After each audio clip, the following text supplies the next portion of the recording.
Ni rire, ni pleurer, comprendre. C'est ce qu'écrivait Spinoza il y a plus de 300 ans.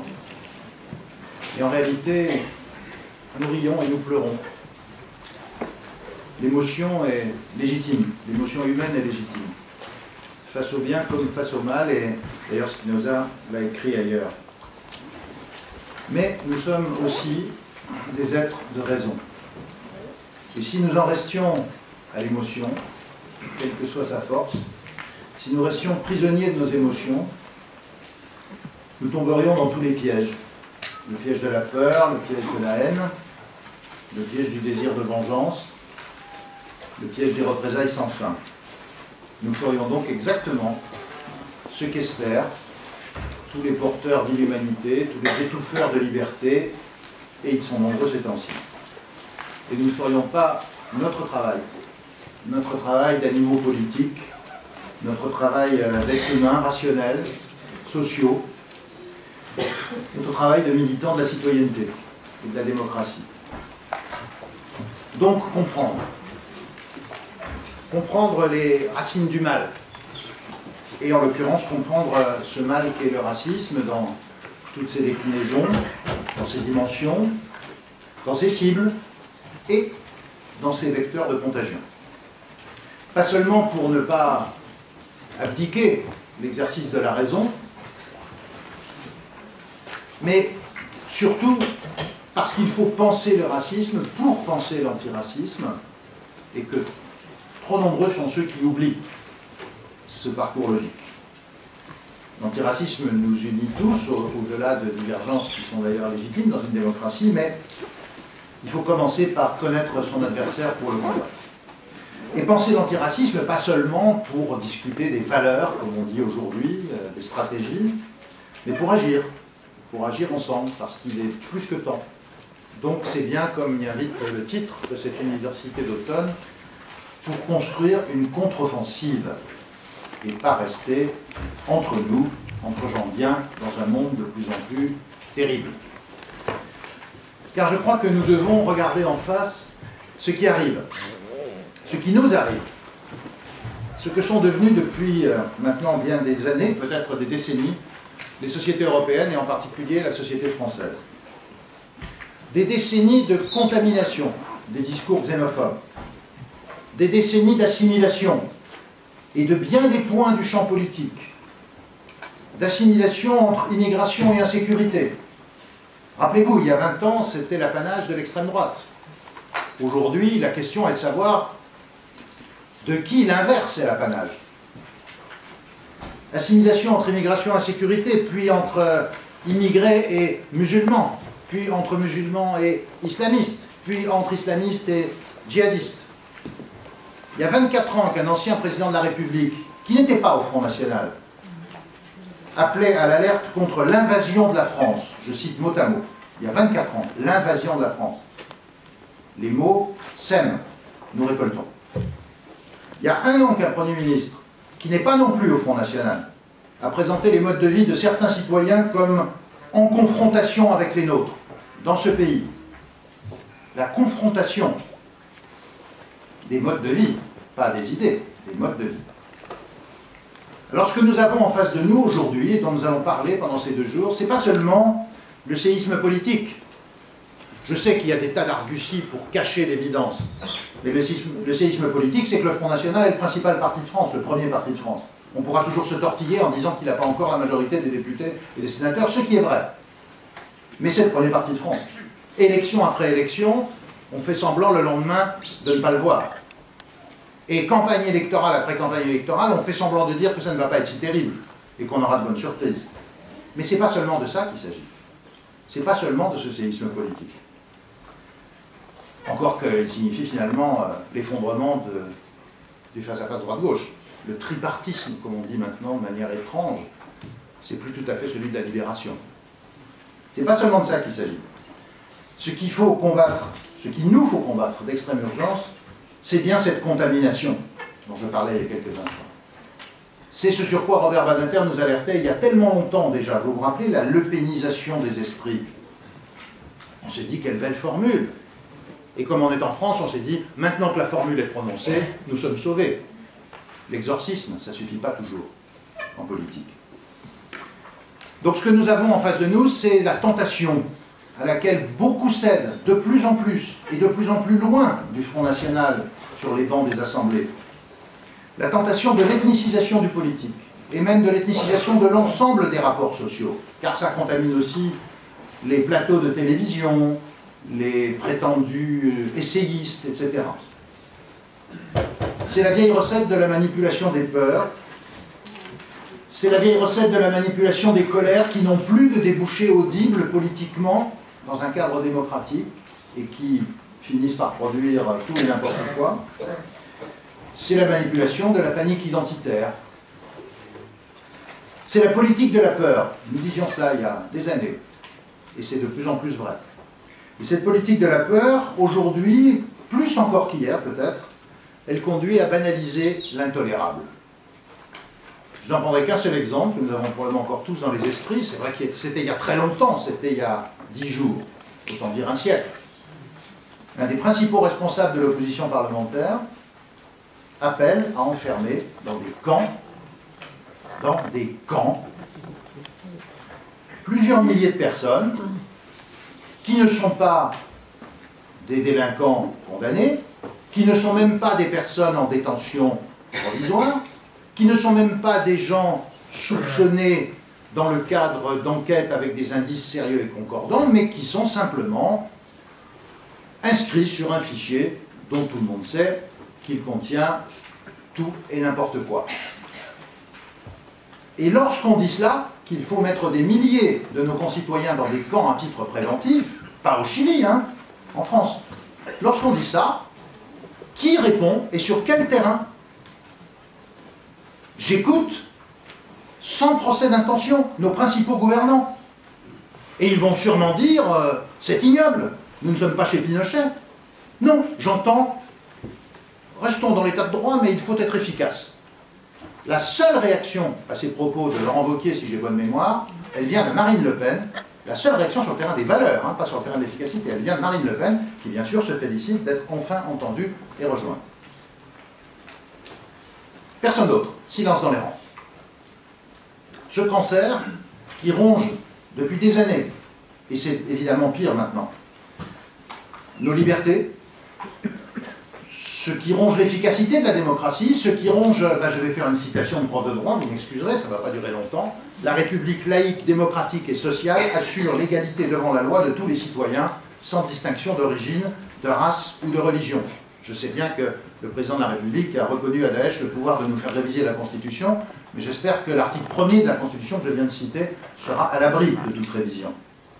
Cette République laïque, démocratique et sociale, dont le tout sécuritaire est en train de saper les bases, ce n'est pas seulement une question d'autoritarisme, ce n'est pas une question d'atteinte aux libertés. Parce que la société de surveillance, c'est la société de méfiance. Et la société de méfiance, ça paraît paradoxal, mais c'est toujours vrai, c'est à la fois la méfiance généralisée et la méfiance discriminatoire. On surveille tout le monde, mais on ne cible pas tout le monde de la même manière. Les cinquièmes colonnes, qui sont dans les fantasmes, elles sont toujours composées de boucs émissaires. Toujours. Le type de bouc émissaire varie selon les périodes, mais c'est toujours comme ça. Et évidemment, quand, comme ça arrive ces jours-ci, l'horreur frappe, une horreur tellement effroyable qu'elle tétanise les consciences. Alors ceux qui avaient déjà avant 5 fois plus, 10 fois plus, 15 fois plus de chances de subir des contrôles au faciès ont du souci à se faire. Et ils le savent très très bien. Et notre service juridique peut déjà en témoigner, parce que depuis quelques jours, les choses qui remontent ne manquent pas. C'est dire que cette université d'automne, qui était évidemment déjà nécessaire, au regard de la montée du racisme et de la xénophobie dans nos sociétés, sur le long terme, cette université d'automne, elle est singulièrement plus encore dans ce contexte dramatique de novembre 2015 et malheureusement aussi dans la perspective des mois qui vont suivre. Parce que si nous voulons échapper à ce terrible accélérateur du racisme qu'on appelle la théorie du choc des civilisations, qui est vraiment un accélérateur au sens où le disent les pompiers pour les incendies, si nous voulons échapper à ça et à ce discours qui monte, avec toutes les assignations identitaires qui y sont attachées et qui ont déjà commencé, et qui vont, si nous n'y prenons pas garde, nous pousser dans une sorte de guerre civile larvée et sans fin prévisible. Si nous voulons éviter ça, alors en effet, la contre-offensive est une urgence. Il est temps de penser l'antiracisme sur un terrain de contre-offensive. Et c'est dans cet esprit-là que la Ligue des droits de l'homme, cette année, a décidé d'innover. Vous savez bien que nos universités d'automne sont des moments de réflexion partagée, ouvertes, avec des gens qui peuvent nous éclairer. Évidemment, elles sont toujours ouvertes à nos partenaires, d'autres organisations associatives, syndicales, de défense des droits. Mais, dans l'état d'urgence démocratique où nous sommes, il fallait faire plus. Et donc nous avons une formule un peu particulière pour cette année 2015. Nous allons, tout à l'heure, ça va commencer dans quelques minutes, réfléchir avec des juristes, des anthropologues, des philosophes, des sociologues, des enseignants, des journalistes, etc. à ce qu'est le racisme aujourd'hui. Ce que sont ces mécanismes, ces visages, ces évolutions aussi, car il prend de nouveaux masques. Et aussi, nous allons réfléchir, c'est au moins aussi important, à ce qui peut contaminer pas seulement les discours de tel ou tel politicien qui cherche à construire des voies, y compris avec les morts des attentats, qui sont très productifs, mais aussi ce qui peut contaminer nos propres représentations, nos représentations mentales, nos représentations médiatiques, politiques, normatives, et ce à quoi on se laisse aller. Il faudra un jour publier les noms des 6 parlementaires, il n'y en a que 6, qui ont eu le courage, comme d'autres, il y a fort longtemps, de ne pas se laisser prendre à ce qui est en train d'arriver. Ils ne sont pas nombreux, hein. Il y en a 3 qui sont des députés socialistes et 3 qui sont des députés écologistes. Fermez le banc. Donc ces contaminations, elles existent.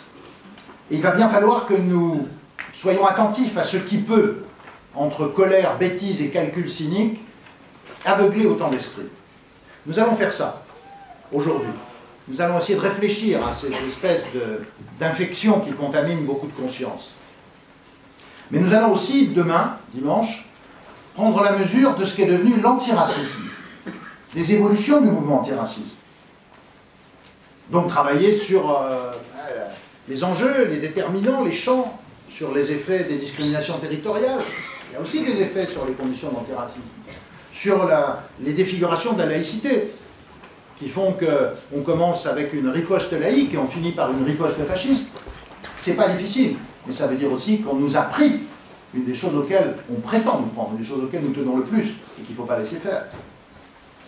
La racialisation des questions sociales et culturelles, voilà les défis auxquels sont confrontés les antiracistes d'aujourd'hui. Mais ce qui est le plus important, c'est que demain matin, nous allons le faire, pas seulement entre nous, mais en partageant ces réflexions avec un éventail aussi large que possible d'autres acteurs du mouvement antiraciste, d'autres acteurs citoyens.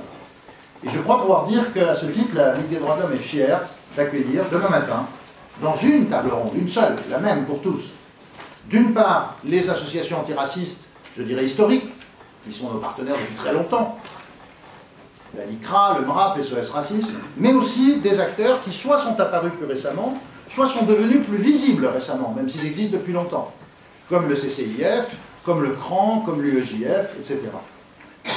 Chacun sait que nous sommes très loin d'être d'accord sur tout avec ces acteurs, sur des points quelquefois essentiels.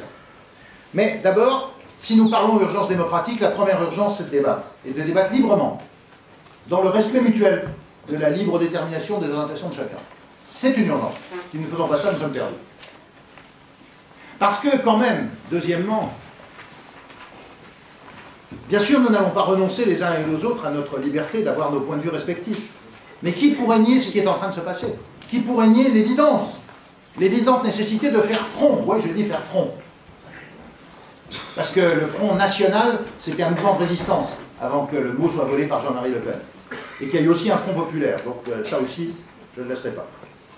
Faire front à des adversaires qui sont redoutables, parce que les logiques de haine raciste, de haine antisémite, de haine islamophobe, de haine xénophobe, etc., elles s'alimentent, elles s'entretiennent les unes des autres, et on voit bien à quel point elles prospéreraient encore plus vite, si nous ne parvenions pas à opposer cette réponse commune, cette contre-offensive qui ne peut plus attendre. La Ligue des droits de l'homme est convaincue, et ce sera la dernière demi-journée de notre université d'automne qui le réaffirmera, de l'après-midi, elle est convaincue que l'universel, qui est notre horizon, et c'est un horizon inébranlable, personne ne nous y fera renoncer, L'universel ne peut pas se construire en mutilant la diversité. On ne construit pas d'universel en ignorant la pluralité des singuliers. Mais ce qui est vrai de manière générale, à l'échelle de la planète, à l'échelle de notre société aussi, c'est vrai dans cette salle. Ce sera vrai dans cette salle pendant 2 jours. Ce sera vrai ici et maintenant. Donc il nous faut construire cette espèce de dialectique du débat et du commun. Dialectique vivante. Il faut à la fois assumer ce qui nous distingue les uns des autres, mais aussi ce qui nous réunit. Si je me laissais aller à mon état civil, je vous dirais la rose et le réséda, mais je ne suis pas sûr que tous les gens tellement plus jeunes que moi, parce que la vie sera jeune. Voilà, enfin peut-être quand même, un peu. Donc il faut que nous travaillions ensemble à cette réponse qui est inscrite jusque dans notre Constitution, cette réponse laïque, démocratique et sociale, sans oublier aucun des 3 mots. Il n'y a pas de laïcité sans démocratie, il n'y a pas de laïcité sans progrès social. Et il n'y a pas de démocratie sans progrès social. Si on oublie un de ces 3 mots, on finira par raisonner comme si on était ministre de l'Intérieur. Et des ministres de l'Intérieur, il en faut, mais ça ne doit pas résumer ce qu'est le gouvernement d'une démocratie. Donc travaillons cette réponse aux haines, aux discriminations, aux violences que le racisme porte, toujours, dans les têtes et aussi dans les actes. Pensez librement aujourd'hui, pour pouvoir agir ensemble demain le plus efficacement possible. C'est tout le mal que je nous souhaite. Merci à tous.